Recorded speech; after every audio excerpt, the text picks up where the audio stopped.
Hey, it's Andrea Forsyth. Before I get started, just to let you know, I've had a little bit of COVID, and so I'm pretty congested. I may cough, I may sniffle. I apologize. I'll try to keep it to a minimum. But after researching speech sound disorders, I would explain speech sound disorders as an issue with maybe articulation of words, maybe an issue with forming words, like not pronouncing like all the syllables of a word, mispronouncing sounds incorrectly, things of that nature. And I would say that it really affects the student's education because, well, really because of the social aspect of it, in my opinion. So not only is it affecting a student's ability to maybe read out loud and become verbally like very literate, I don't know if that's the right term, but it also affects the student's desire to converse among their peers and maybe get that practice reading out loud in front of others, get that practice interacting with others verbally. For example, I have a ninth grade student who was initially referred for special education because of a teacher noticing her speech disorder and how that may have been affecting her learning. But she had never actually been placed in speech, which was really, really strange to me. Like, they tested her, they didn't put her in speech, like, time and time again. But when you talk to her, she clearly had an articulation problem.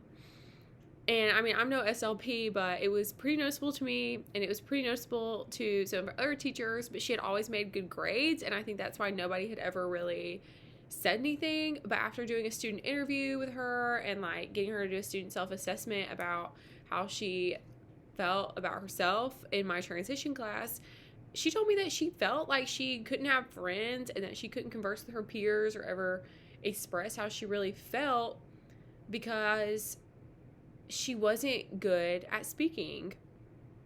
And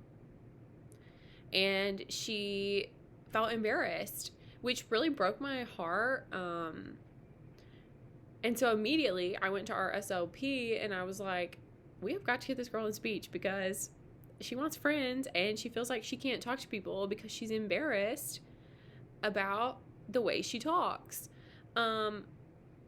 And after meeting with the mom was like, yeah, we've really been wanting her to do this. Like, we just, like, our insurance doesn't cover it to take her to a private place, blah, blah, blah, blah. And I was just so appalled that, like, nobody had ever put her in speech. But sorry, that's, like, a side note.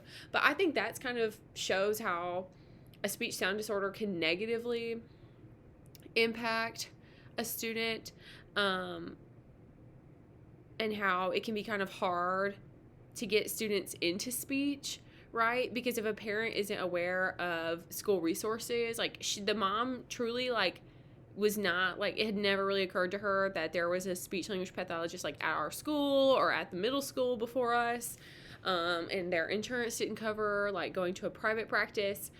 And I think that's a real barrier to getting kids in the speech therapy that they may need to correct speech sound disorders before they get to be too severe. In my classroom, to kind of combat this, we have to do a reading inventory. So we listen to kids read a story out loud, and we mark like every sound they get wrong, every word they get wrong. We check their like fluency, just like maybe like a Dibbles test. I'm pretty sure it's called something different now, that they would do in elementary school. But you know, I'm really lucky and I have an SLP that like is in the room next to mine, but a lot of schools don't have that, or they have to share an SLP, which can be a serious issue to getting kids put in speech, which could really negatively impact their social functioning and then therefore their learning in class. And yeah, so that's why identifying and taking care of speech sound disorders can be really important, and how it can negatively impact a student. But I think the positive side of that is if a student is put into speech, they can gain confidence and learn to speak out and recover from maybe some of like the social, not like damage they've had, but like they can progress faster than they had been previously. But yeah, thanks.